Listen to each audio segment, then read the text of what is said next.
Okay, so let's get started today with some announcements.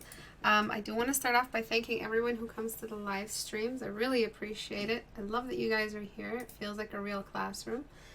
This is how I've always ran it back in 2013 when I first started, and this is how I want to keep running it as live streams. Feels amazing being able to talk to a live group of people. Feels I feel esteemed and appreciated when you guys come to my classes for a live session instead of a recording. Though I don't have any less respect for those who need the live recording because time zones and job and time restrictions, of course, that's not what I'm saying.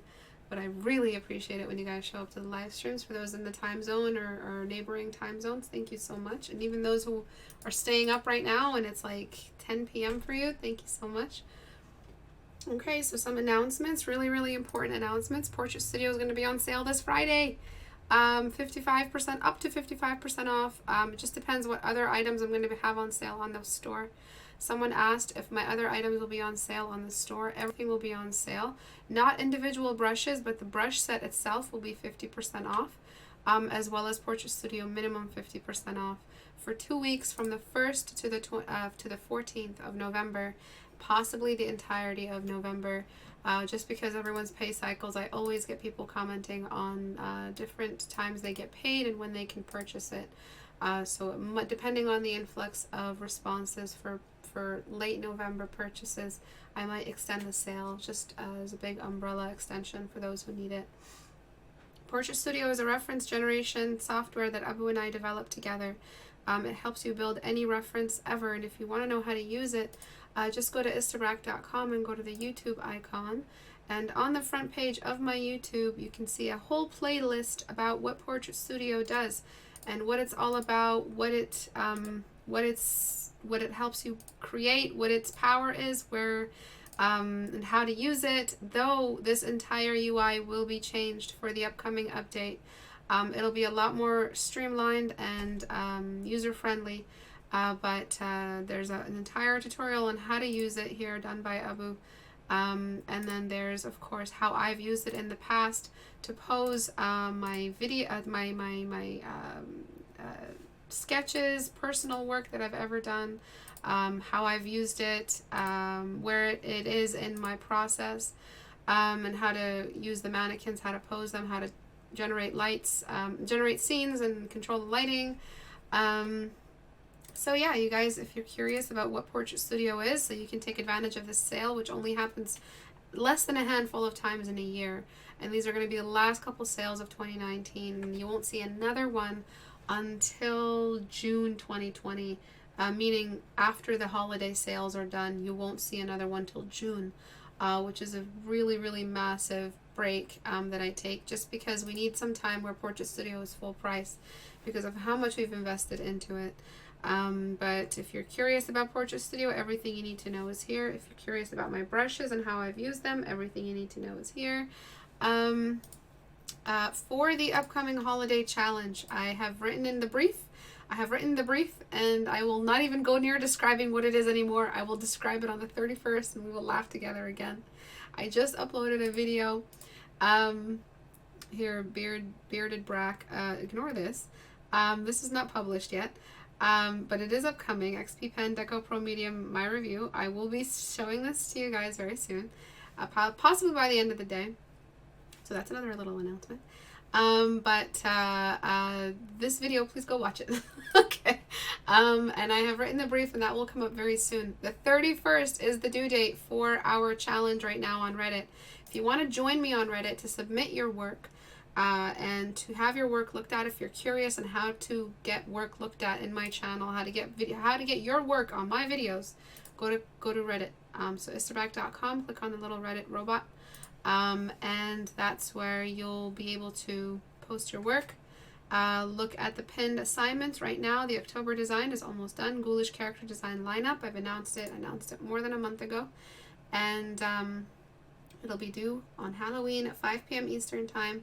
Make sure that you guys are tuned in for that day. I know you guys may be partying or something, but if you guys are free that evening, join me for a class. We can talk about character design, volume, standing gestures, animation, believable, breathable design. It's just a lot of fun talk. If you're benefiting from this community and you appreciate all the videos that I've submitted, and you want to give back, you can by going to Patreon. If you support me as a $1 patron, it shouldn't be pressure to support with a higher tier. It's just $1, and that's like 3 cents a day or something like that. If you want to support my channel directly, because I don't work with any marketing or agencies or anything like that, I'm mostly on my own right now. And if you want to just join as a $1 patron, if everybody on Reddit joined as a $1 patron, I really wouldn't need to announce Patreon ever again. I'd be set. So if you guys want to help me achieve that goal, I'm going to try to do it for around 6 months, see how far I can get. If I can hit that 1,000 patron goal, it can be just 1,000 of $1 patrons. Patreon does take a big cut, but it does really give me a lot of support and security. And though I don't want to talk about exactly what my finances are at the moment, but hospital bills are a very, very scary thing in the United States, and I live in the United States, and it is not easy being this sick, and it is not easy getting treatment for being this sick. So that's why I've tried to reach out and just see what kind of support I can get back from you guys. And I appreciate every single person who's joined as a $1 patron. Thank you guys so much. You guys really have showed that you support, that you recognize, and you've answered the call. I appreciate it so much. And that's it for announcements. I'm so sorry for the lengthy announcements nowadays. It's just a lot goes on in the holiday season. So look out for the 31st. You guys will get these. So if you tune in, you'll be able to hear the announcement for the upcoming holiday challenge, which will last 2 months. You'll have 2 months to complete a massive illustration, full-on illustration, color, high energy, fully rendered stuff. Basically a wizard battle. And that's it. Oh my god, I'm actually going to start laughing again. What's wrong with me? Why is it so funny? 2 Santa Claus wizards fighting each other. Oh my god. What the hell is wrong with me? I'm really crazy. I'm like out of control. Damn, I just got a head rush. Why is that so funny to me? I think it's just, I just imagine their like beards getting tangled up in the wand or something. Shit, stop it. Stop it, you can't do this for a whole week in a row. It's just not right. Shut up. Okay, let's do, damn it, what is wrong with me? Stop. Okay, so let's talk about this piece. And all the announcements out of the way, and the cackling witch is done cackling. Let us talk about art. So this is my favorite kind of illustration to critique, because it's all about lighting today. So I'm going to try to cover some of the anatomy problems we have here, but it's about lighting. There's a reason why this painting looks bland, boring, and not new. Nothing new is going on. Click next. I don't want to hire this person. So how do I make it so that my art is something that somebody wants to hire me for? And that's all in the lighting, guys. You can draw the crappiest little cell shaded thing, but if you presented it with good lighting, it'll sell it. Meaning you don't actually have to render as much as you think you do if your lighting is intact in your light environment. Write that back to me. So when your light environment is representing a believable relationship between light and object and air, the space around, it will work as a substitute for good rendering in the character instantly.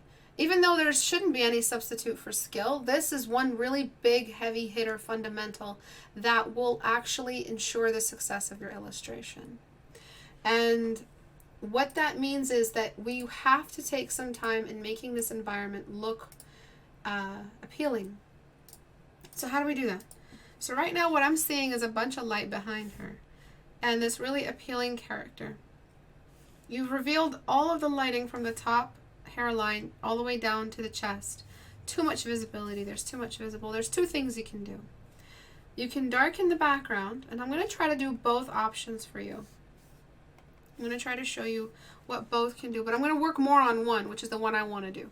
But you can darken the background and make her look more mysterious by slowly revealing her, and I'll try to remember to apply that first correction. Or you can darken her and lighten the background. Gasp! A gasp like takes the audience Me darken my character? How dare you tell me to darken my character? And I just saw someone say the challenge video will be in 6 parts for the wizard. Because I'll be laughing so hard. God damn it, I remembered. Why are old men so funny? Okay. So, oh shit, my head. So what we want to do is get the darken layer and just completely remove all of that excess visibility on her. And I'm going to duplicate this layer and just raise. All right, nobody talk about Santa Claus anymore. I swear to God, if anybody even mentions him. All right, so I'm just raising up the brightness in the background, and I'm going to saturate it. And I'm just raising that up. And what this will do is it will create like a very subtle silhouette. And that will help us, again, create the sense of drama. Doesn't matter if your character isn't well rendered. I mean, imagine if it is, you know? I mean, imagine if it is like well rendered and your character looks great. But, you know, in this case, we're trying to find the best of both. All right, so we are shifting her into some more blues and really lightening this background behind her, just so we can get a more complete silhouette. And it's not that we've created an overabundance of silhouette and we've lost the character's form. No, we've just added some drama. A big part of making a character's light environment look cool is a good camera shot, which is a good camera angle, which is your composition and your framing. Right now, she's just standing in the middle of nowhere. There's really nothing going on. Nothing is happening that's making her look interesting. So one thing we can do is just enlarge her against the background. Just more of a close-up, really more like a profile or something like that. Just something close up just to help with the character. And then there's just simplifying the background. All those wisps and stuff are kind of getting in the way of us reading this illustration more completely as just a glamour shot. Maybe like a splash art or something to help establish the character. So a zoom up will do so much more just like that for the character's delivery than an awkward positioning halfway from head to bottom. Like it just feels like a badly cropped photograph, where here it feels more like drama. Something is really important about her and she's all the way at the front. Sometimes what artists do is push the character all the way to the end and just bring in all the light behind them on one side. Okay, and it just looks more appealing that way because what we have is an offset character focus. And that creates more of a traveling for the focal point and makes it more of a destination. So you have a lot of options with framing this character instead of just having them where you had them before, which was, you know, like I wish there was a sound effect. I wish I had a sound bar. You know, it was like, or like a fart sound or something like that, just to show how boring it was before. Okay, so you have a lot of options for framing her better. But let's complete the silhouette. We need some kind of intriguing little motion of light around her just so that we can continue framing her against the background. And it can be something as simple as all of this. And I'm just using dodge tool very, very freely here. Oh God, gross, never mind. I'm not gonna do that. It's reminding me of someone's work. I'm just going to try to do it on my own. So I'm going to try to find like a more believable value here. Like an actual value I can manually apply. That'll help bring her out of the background. And I'm using this as an opportunity to throw in values around the hair.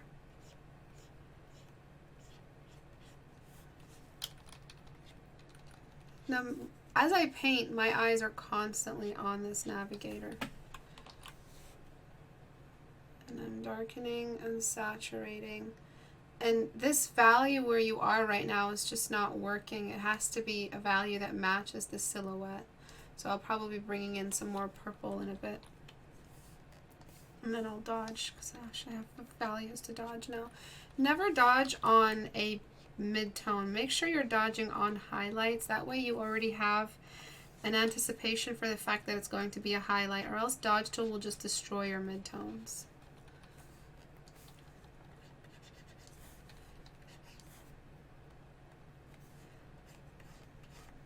Okay. Sometimes darkening the background and having a more of a like a really wide gradient transition will also help the character. So if you saturate and darken the background a little bit, that'll also help. But it's still technically a silhouette. You still have to name it as that. It's still technically a silhouette. Another thing the character is just not, something that's not happening on the character is the eyes. It's just something that's just, there's no expression at all. So I'm going to try to work on the face a little bit more. And I'm going to do my own thing. I don't know this Android glow you got going on. I mean, I'll try to remember to include it in. But for now, I'm just going to get rid of it and to show you how much more you can create intrigue in the character. Something that you can do is make her look more away from the camera. Something just offset, where her interests are elsewhere. Maybe looking at someone in a ballroom, or her interests are somewhere else right now. Okay, and that means that if we could twist her body forward, that'll make her look a little bit more interesting too, as if there's a slight twist in the anatomy. So she's tilted her head away.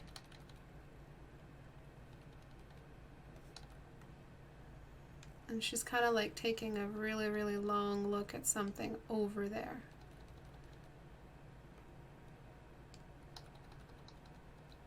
Her lower jaw is a bit strong. Her septum is kind of elevated. I don't want to lose her character's face. I mean, it's pretty cookie cutter Barbie at the moment, but she does have something brunette about her. So I don't want to lose all of it. And that's a very athletic jawline she has. So it's like she's some undercover person. I'm also gonna just give her a raised eyebrow.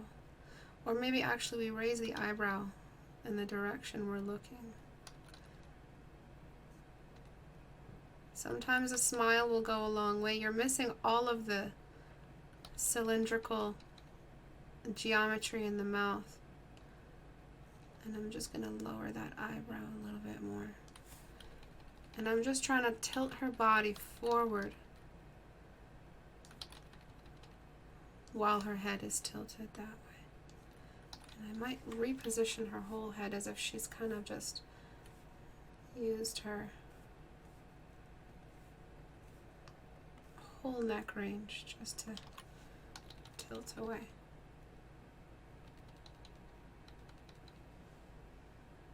And we have this shoulder here, which you might benefit from it being a little bit high, and this one a little bit low. Or you know what, maybe the other way around. This one a bit high, this one a bit low. Actually, I like how she's an athlete, sort of, so I'm going to try to level them. And then there's the tilt, so I shouldn't have added the pupils yet. And then there's the tilts in her head. She could be tilting her head just a little bit higher. So these are things that I'm only doing now that the lighting is corrected, but it's all about the lighting. We've added that mystery and that flirtation to her gesture, but only because the lighting is intact now. Okay, so you are obviously working with some anime features here, and I recommend you had some real issues, And guess what? Anime is never going to help you fix these issues. That elevated septum, that flattened nose, that overbite, the lack of geometry in the mouth are all examples of you needing to do a 14-day challenge. You needing to learn how to render a face just on your own without any anime influence. Okay, and then we've got that background, and I just need to correct some of these things here.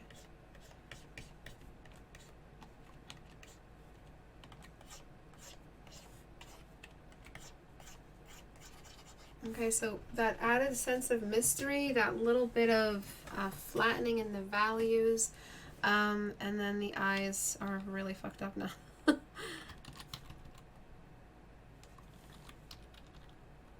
Her looking away is all going to help complete the scene.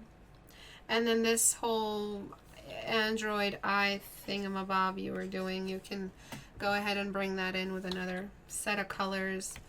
Your choice. It's really easy to paint a painting like this because it's just, once you have your ducks in a row with your lighting, it's really not hard painting something like that. You know what I'm saying? Like, it's not hard to pull off all these colors and the glamour. I mean, it's the easiest thing to make something look glamorous, right? You'll learn that. You'll learn that as you get better.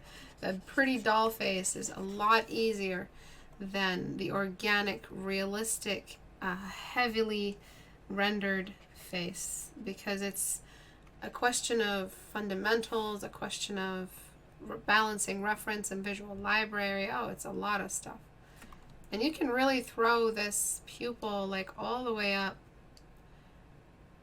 in the colors that you're using if you want to just go crazy with it. I mean, I'm honoring your initial design.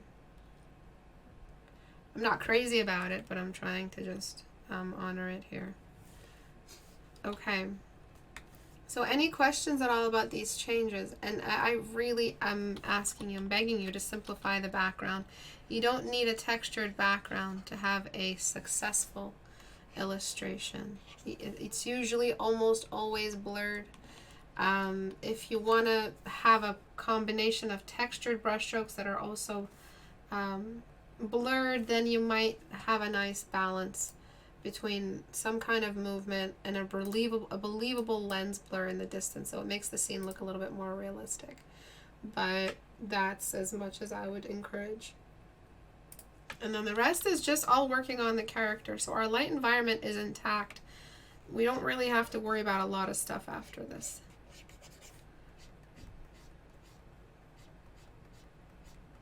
One thing that would really benefit, this painting would benefit from, is a good hand gesture. So something to break the space here. So this arm could be like that.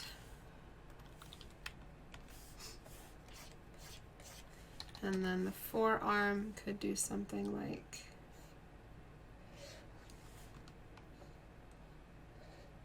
just, you know, something simple.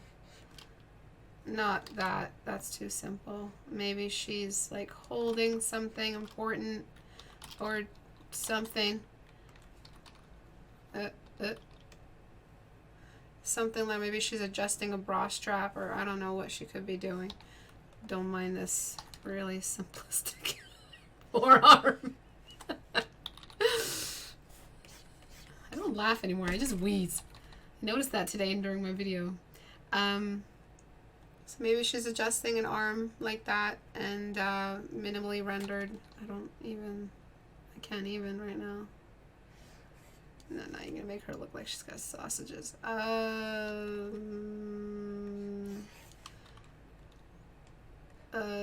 Portia Studio, come save me. Okay, so I'm going to just shorten it. There we go. That's what was the problem. We made it too long. Okay, fix it in front of everybody making mistakes. If y'all think your lives are hard, I'm the one here who has to draw hands in front of 200 people. I don't know how many of you are here. Okay, so if y'all got it easy. You can make mistakes in the safety of your home. Okay. I don't like this. I liked when there was a little bit more room, so I might do something like that when I fill the whole room up with it. Once you render it, you'll be able to make a better representation. I like this too, actually. And then you've got moments where you could afford a little bit more explosion in the contrast, and moments where you could have a movement upward in the rendering. So I'm going to find one step above this value, closer to the peaches, and I'm just going to use that to bring in, obviously it's a pin-up, so you got to focus on the boobs. You got to focus on the boobs. You don't focus on the boobs, you don't get a good pin-up. Stupid. Not sure how I want to, because they're so minimal. I like how minimal they are. So I might just leave it there. Just like that. And then just a level up everywhere else, just to help with the values. I don't want it to feel like there's a universal light on her. Hello, Kareji. Whoa, Kareji, you ain't been around here for a while. I too prefer to fail alone. Okay, so I'm just gonna clean this up. Okay, and we've got this like fur coat looking thing, which is really cool. And I'm just gonna try to figure that out.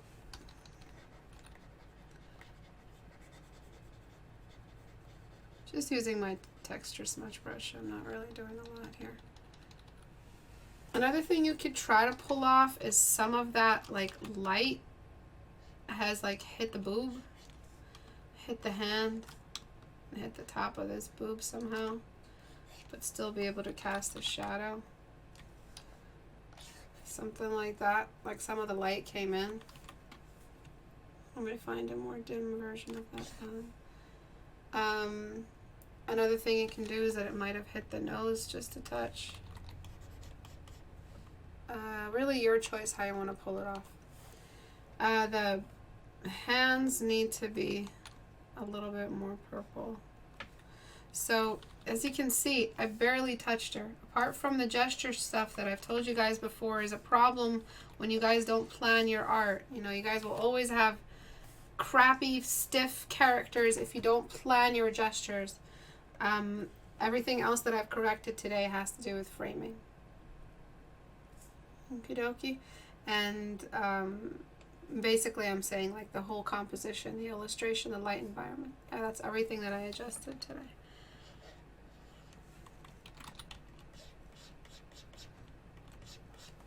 I'm just cleaning some of this up.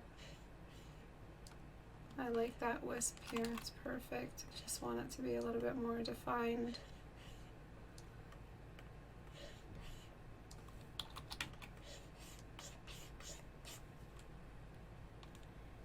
Okay. And then you do have like a saturation thing that you can do, but again, that's up to you. And then another couple of tricks that a lot of these fad artists use is soft brush, really large, low opacity, and just a bunch of blue. So apart from blurring the background, this is one really, really common trick used. Again, it's all about the lighting, and they know it. They know it's about the lighting. They know it's all about the lighting. That's how you make something look interesting. So this illustration is not something I would skip. This is something I would take a moment to look at. I would be like, who is this character? What's her story? Because I've delivered it in a way where I've made her story intriguing, and she's so important, she's not even looking at me. And this is where you were before. Kind of light, kind of dark background, android looking forward. She had so much potential because she was so cool. She had that low hairline that was also a little bit Dracula. And I thought that was really cool how you kept the hairline low and you gave her that kind of widow's peak. And after, you obviously have a more dynamic presentation of the character. All because of lighting choices. Now, I know you guys may think a lot was done on the character, but it's not. I know that, I'm sorry for yelling. I'm sorry for yelling.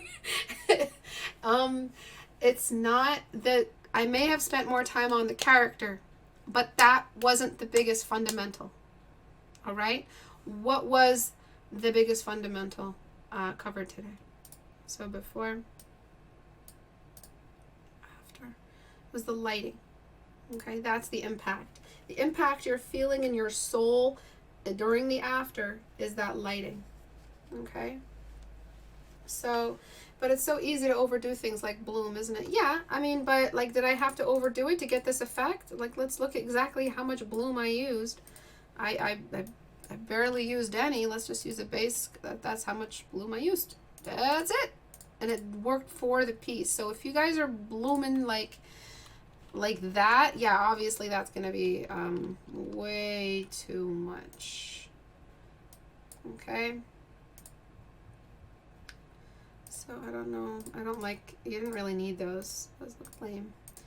And that, I don't need that. I don't really know what's in this layer.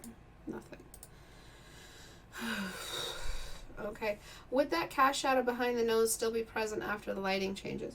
Yeah, you can keep it. There's still some kind of lighting nearby that's allowing us to see her, or else everything would be this, right? So we can still see her. There is some lighting reaching her, but it's not stronger than the silhouette environment that she is in. Okay? And do you see how kind of making her bigger before? I mean, she's the same size, but now that she's facing forward, she kind of fills up the scene a little bit more. She kind of looks a little bit better. It's not just an awkward crop. If she was going to stand all boring, why wasn't this just a basic character design with a gray background? And the person who drew this is called Layla Nerd on Reddit, I think. Nerdy Layla. That's my nickname, Layla. So that's really cool. Your name's Layla too. Okay, so let's flatten this. Any more questions? Again, if, like I said before, you get away with a lot of lighting stuff if it looks right. All right? Yeah, at the end of the day, if it looks right, you can get away with it, but you still have to know what fundamentals you're using, and you can't always be a guess until I succeed artist, because one day someone's going to ask you to draw something, and you're not going to know how to make it look good, because you guessed for so long. You don't have a name for what it is that you do that they like. Yeah, that's a problem. That's a problem because you're not aware of your successes and why they are successes. You only feel your way around it and then hope it looks good at the end. Want to know how I know that? I used to do that. I used to get commissions. I wouldn't know how the hell to complete, because I'm like, oh my god, I don't even know what the hell made this look good so that I could do it again this way. Until I started naming my fundamentals, until I started understanding that there is an environment and light that occurs outside of the importance of the object. And that's when I started understanding why these particular values worked here but not here, and different kinds of interior and exterior lights. And that's mostly because I started teaching. Let's move on. This painting, okay, I flattened that. This painting here, these portraits are the most alien-like Nephilim portraits I've ever seen, because you, for both of them, are breaking the male-female templates, which is a problem in art. You don't do that. You try not to do that in art, because you end up getting something called uncanny. There is a demon amongst us that is constantly hunting artists, and it's the uncanniness demon. And it's why we artists have to memorize and understand the templates and differences between male and female faces, old and young, baby and adult, because we're trying not to create a creepy, overly rendered, and anatomically and organically unfamiliar face. These look like the features of a 5-year-old on the head of a 40-year-old. These look like the features of an 80-year-old on the head of a 20-year-old. And there's reasons why it's reading like that, outside of the styles that you chose, outside of the male-female. You're crossing age groups, and you're crossing gender groups. That's why it looks excessively uncanny. So who in the audience feels like it is uncanny? My nickname is Layla too. It's not though. Such a troll. Is it? Yeah? Okay, who here feels they're reading an uncanniness out of these faces? Who here is getting that feeling? I need to add arms to my portraits. Yeah, they bring in so much gestural intrigue with that cash out of it. At the end of the day, if it looks like anyone in the audience want to take a... Yeah? Yeah. I mean, it can be. The male more, but yes, if you want to. If you want it to be, Layla? Okay, Ed. I like the woman, but the dude is freaking me out. The male for sure a lot. Yeah, it's uncanny. Definitely uncanny. The male looks whack. The girl looks too old for her skull. Raise his hand. It's uncanny. Yes, the guy. The man looks like he got filler, so uncanny. It does look like a cartoon-like because of the mixing. So you're getting a high response to the male looking uncanny. And I'm going to fix it. One of the most important things to remember about a male is never, especially if you're drawing them, and I don't care, unless you are deliberately going for like a transvestite character in like the next Borderlands or something like that, you want to avoid as much as possible any kind of eyebrow that looks like that. Because you can straight up look up drag queen makeup. Or like if the character in Borderlands was also like a drag character. There's one thing they always go to. It's the eyebrows.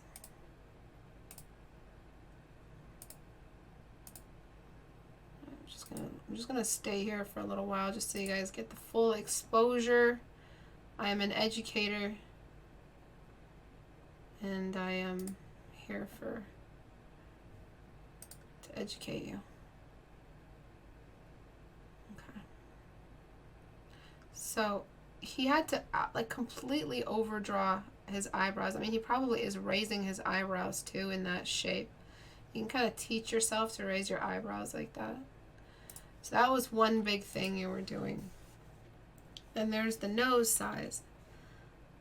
So the nose was a bit small, kind of like a plastic surgery nose. Though I've seen some men with noses like this, but I can honestly say men with noses like this usually have a problem with their nose, or usually have a problem growing up being told you have a baby face. So I enlarged his nose just a little bit. Then we have the cheekbones. Male brow bone is bigger and hangs lower because they stupid, and girls are smarter. Men have a heavier brow bone to cheekbone elevation. See what happened? The eyebrow is higher, pushed out. It's a higher mountain than the cheekbone, and the cheekbone kind of caves in just like that. Sometimes you have men with strong cheekbones. Don't do it on your characters. Don't try to mess around with it if you haven't studied enough faces. Like I said, if you really want to get a good look at what a successful male cheekbone looks like, look up Mads Mikkelsen. That's a nice face. But he breaks all the rules. He breaks all the rules, but he still has some of the rules intact. So his face is not, it's not that much of a dilemma. I'm just going to look him up for you. I don't even know if that's how you spell his name. No, it's not. Okay, so he's got really strong cheekbones, but his eyebrows are not, they're flat. All right, but he's got strong cheekbones, but his eyebrows and his cheekbones are almost level. He's got a pretty big nose, but it's slender. He does have a lot of distance between the nose and the mouth, but he does have a full lip, but he's got a wide cupid's bow. And he's got very, very strong cheekbones.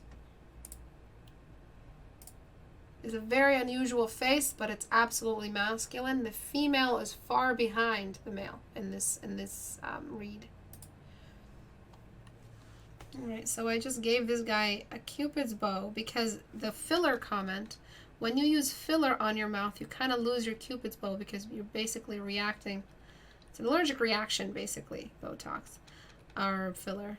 And your whole mouth swells up, and I mean, it's not an allergic reaction, but you know what I mean. Alright, I'm going to keep that chin strong. I am going to shrink the eyes, keeping density high. The eyes are nice and close together, and that's great. And then finally, I'm going to bring in the eyebrows, and I'm just going to bring in a really basic shape to the eyebrows, something flat, nothing grand or anything like that. Alright. And it's the fact that male eyebrows are lower, they hang low. And when they hang low, they also work like a hooded eye. And they sit on top. And they don't really have that much upper eyelid space. Again, that Mads Mikkelsen's face has a lot of upper eyelid space. That's why I'm saying he's like a freak accident. He looks good despite having so many female signatures, but the fact that his skull still reads as male and he's got those heavy eyebrows, his big eyes don't really cancel out the read of that.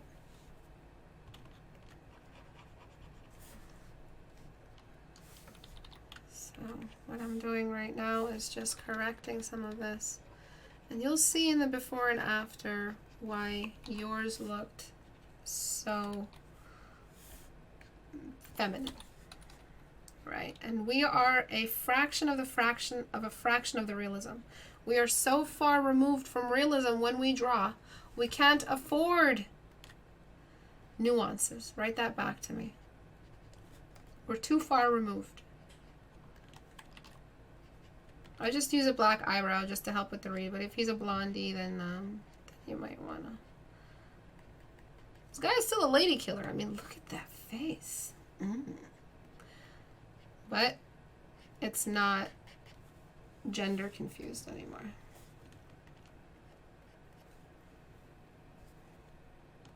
And I swear to God, if anybody starts talking about all that gender stuff, oh man, the band hammer will come down so fast and hard. It'll create a crack in the space-time continuum.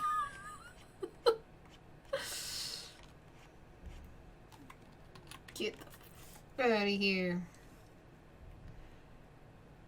Okay, we can't afford nuances in a far from reality painting environment. We're so far removed, can't afford that many nuances. Yeah.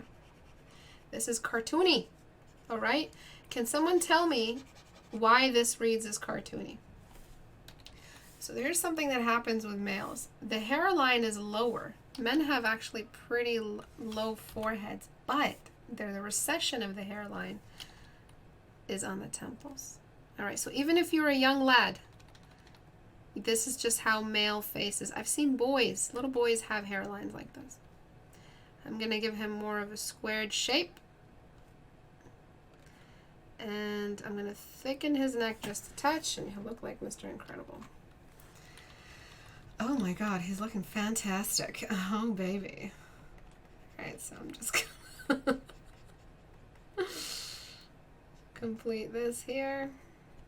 Men do have, believe it or not, I know men are perfect, glamorous little Barbie dolls, but they do have dark circles sometimes. Just slight ones, realistic ones. All right. His skin is plastic, his hairline is too flat. Everything is over-rendered? No. Why does he read us? Why is this level cartoony? Why is this kind of drawing cartoony? No, I wouldn't enlarge the pupils at all. They look fine. That's part of the reason why he's cartoony. The pupil size. All right, and then one last thing, which y'all always forget, is desaturating the mustache and the beard. If hair grows there, it will be gray, because hair is occupying the space in the skin where blood should be and has therefore displaced the saturation in that area. I don't know why I'm saying that so sarcastic. You also do a little bit around the eyebrows as well. Always smudge around the eyebrows. Et voila. As for her face, she's got an angry expression for the perspective she's in. When we're in a perspective like this, our eyebrows are raised in the perspective. So a neutral face would actually have high eyebrows. So she's in this perspective, but her eyebrows are still so close to her eye, we can only assume that when we move the perspective back to be level with our eyes, meaning we're no longer worm's eye view, her eyebrows must be sagging, which is why she read as an old lady. Right, so she had these angry old lady eyebrows.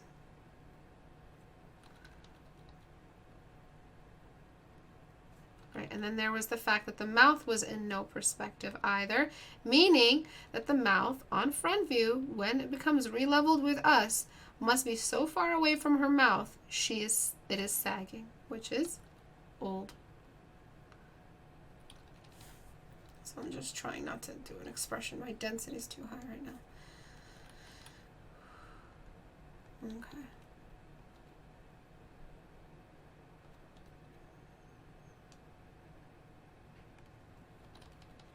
So we see more chin, less forehead, meaning everything seems closer together, and you're already distancing things as is.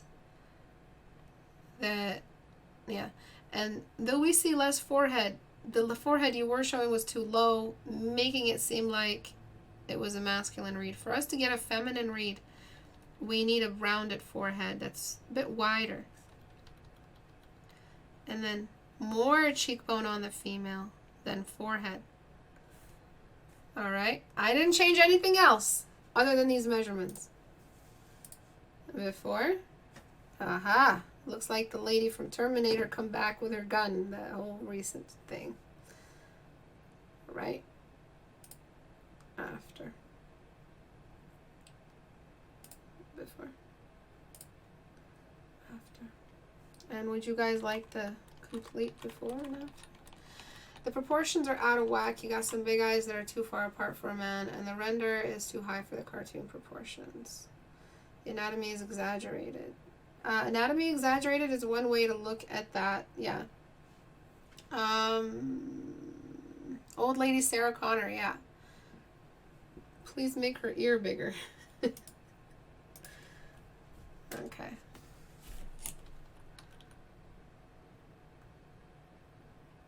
But with low perspective,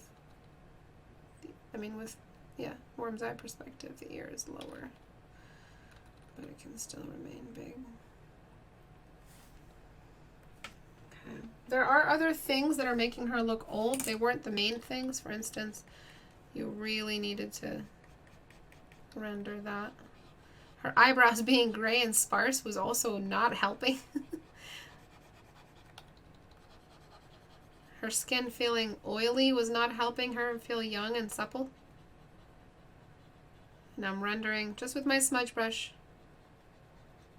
If you guys want the smudge brush, it's available in my store. Just so that we can get a better feel for the skin. I'm just smudging everywhere.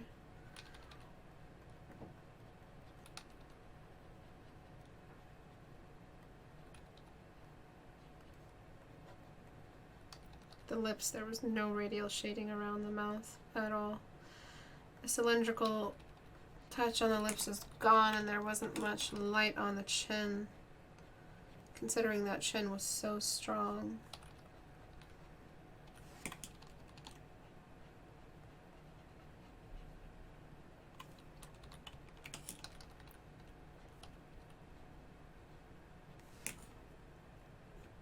too much light on the lower lip.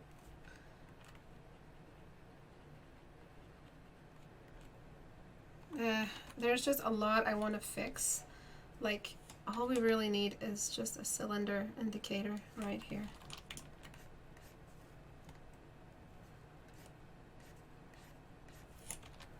To help the lip feel more correct in its position and rotation.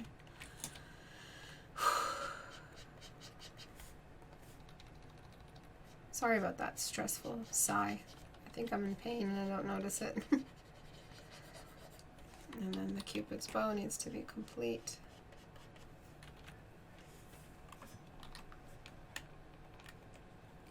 Okay. So let us, I'm just going to do some last little smudging. I'm not going to try to completely repaint the face, but it is what it is. All right, everybody ready? Before? Choose one to look at. After. Alright, big changes. Don't confuse age and don't confuse gender when trying to render. That happened on its own. God, why do I cackle like that? Before, big old cheekbone. He had those fillers. He had those pretty eyebrows. It seemed like a guy overplucked his eyebrows. Do you guys want to know what a guy looks like who plucks his eyebrows? Guy plucked eyebrow. Let me just figure it out first. It looks off because men have really, really big brow bones, and when they overpluck, it looks off. Oh, I know. Joey from Friends. There we go. Perfect example. They have such big brow bones, you know? I mean, yes, he's wearing a bit of makeup that kind of raised his eyebrow up so that he didn't have to shave off his eyebrow. They put a bunch of like wax and then painted over it a foundation color. But this is what I'm talking about. Men's eyebrows are really, really, the brow bone is really strong. Overplucked eyebrows, men. And, God, is there no good example? All these people have like pretty normal eyebrows.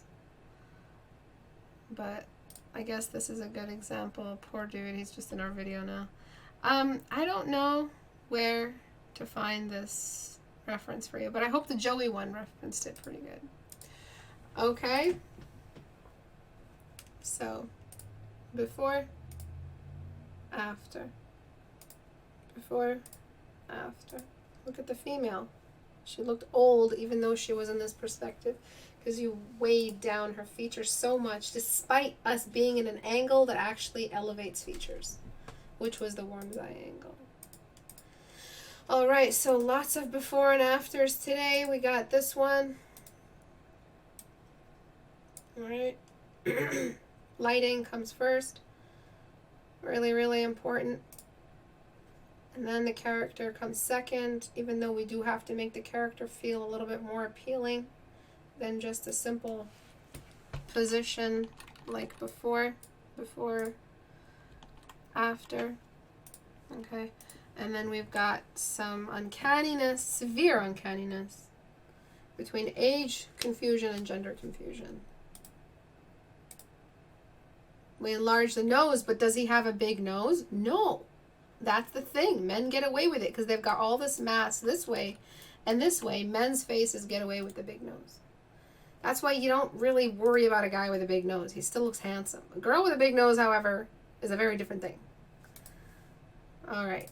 Thank you everyone for watching. If you guys want to submit stuff for critique, just like you saw here today, if you want your stuff to be on these videos, click on the Reddit icon to join Reddit. The community challenge for the November, December months has been written. It will be uploaded and announced on the 31st at the end, or maybe on the 1st. I'll just pin it at the community at the top and announce it on the 5th. But it will be ready for next week. It will be the new challenge for the community. It's kind of like homework the whole community does and hands in, and I critique it. And then on the 31st, we will have our Halloween character design, ghoulish character design lineup challenge, and that has already been pinned at the top of the community. Make sure you guys check these pins once in a while. If you guys liked today's class, you benefited from it, you enjoyed it. If you can't join as a $1 patron, even that might be a little bit difficult, just getting a card from your parents or something like that.